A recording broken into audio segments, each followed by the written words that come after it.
Isaiah chapter 28.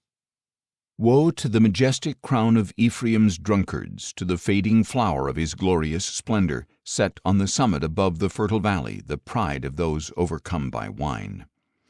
Behold, the Lord has one who is strong and mighty.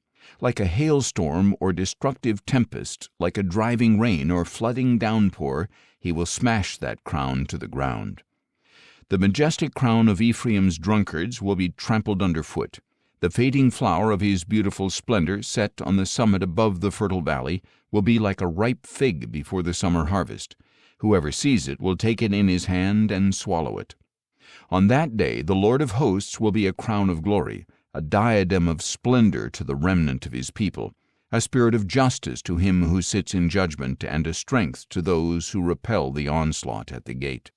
These also stagger from wine and stumble from strong drink. Priests and prophets reel from strong drink and are befuddled by wine. They stumble because of strong drink, muddled in their visions and stumbling in their judgments. For all their tables are covered with vomit. There is not a place without filth. Whom is he trying to teach? To whom is he explaining his message? To infants just weaned from milk? To babies removed from the breast? For they hear, order on order, order on order, line on line, line on line, a little here, a little there. Indeed, with mocking lips and foreign tongues he will speak to this people to whom he has said, This is the place of rest, let the weary rest. This is the place of repose. But they would not listen.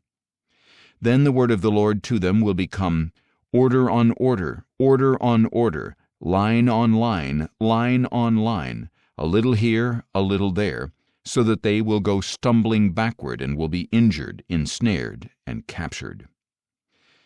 Therefore hear the word of the Lord, O scoffers who rule this people in Jerusalem. For you said, We have made a covenant with death, we have fashioned an agreement with Sheol.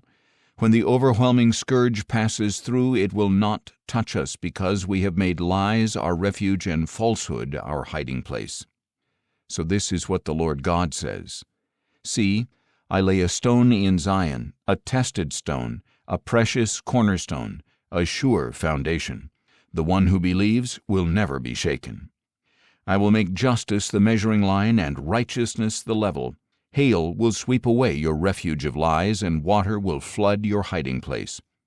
Your covenant with death will be dissolved, and your agreement with Sheol will not stand.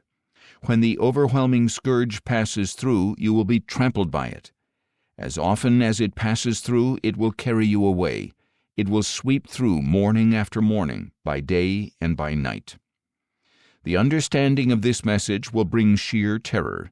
Indeed, the bed is too short to stretch out on, and the blanket too small to wrap around you. For the Lord will rise up as at Mount Perazim. He will rouse himself as in the valley of Gibeon, to do his work, his strange work, and to perform his task, his disturbing task. So now do not mock, or your shackles will become heavier. Indeed, I have heard from the Lord God of hosts a decree of destruction against the whole land. Listen and hear my voice. Pay attention and hear what I say. Does the plowman plow for planting every day? Does he continuously loosen and harrow the soil? When he has leveled its surface, does he not sow caraway and scatter cumin? He plants wheat in rows and barley in plots, and rye within its border. For his God instructs and teaches him properly. Surely caraway is not threshed with a sledge, and the wheel of a cart is not rolled over the cumin. But caraway is beaten out with a stick, and cumin with a rod. Grain for bread must be ground, but it is not endlessly threshed. Though the wheels of the cart roll over it, the horses do not crush it. This also comes from the Lord of hosts, who is wonderful in counsel and excellent in wisdom.